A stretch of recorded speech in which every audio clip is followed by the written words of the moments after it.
There are some major developments in the war. The Strait of Hormuz was deemed completely open earlier. This was according to Iran. Meantime, President Donald Trump says the U.S. Navy blockade of Iranian ports will continue until a final deal is made.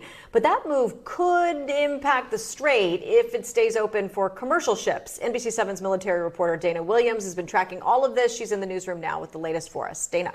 Monica, Catherine, the strait has really been a point in contention since the early days of this war, when Iran really realized they could leverage their power over it and really wreak havoc on the global economy. We saw that manifest in attacks on commercial tankers and get us to the point we're at now in terms especially of, say, cost of oil. Now, this does seem to be a step in the right direction, but there are still a lot of moving parts.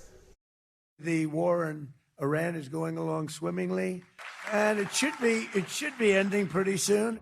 President Donald Trump posted on Truth Social today a handful of times. The headlines: Iran announced the strait is fully open, followed by Iran agreed to never close the Strait of Hormuz again, and they're working to clear any mines. The foreign minister of the Islamic Republic of Iran corroborated some of this on X, confirming the strait is open for business, they say, until the ceasefire is over.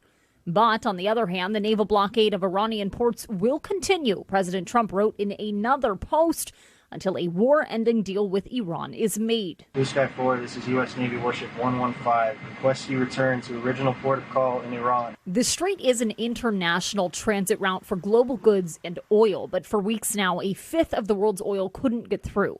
Now, South Korea confirmed one of its ships carrying crude oil did pass through, and it happened without a problem. The market is already seeing instant relief as oil prices dropped 10% to about $85 a barrel, which could mean some relief for drivers if this continues.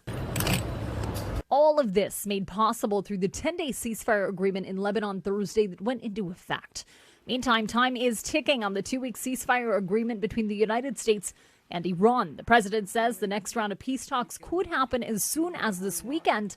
And you may remember the deal breaker that Vice President J.D. Vance said caused last weekend's to fall apart: uranium.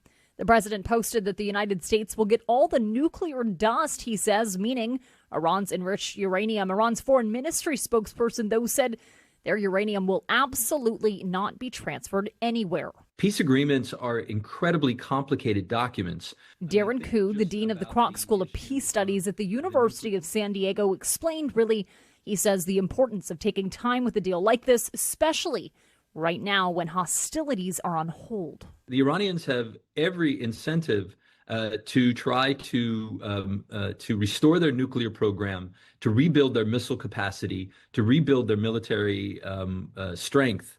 And they are going to be looking for every possible loophole in this agreement to move that forward.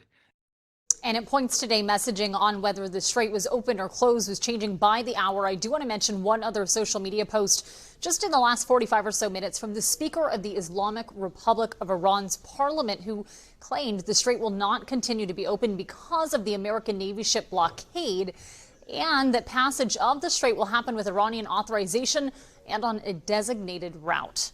Of course, this back and forth continuing to develop, and we'll have more in just about an hour. I'm Dana Williams, NBC 7. Okay, we'll check back. Thank you, Dana.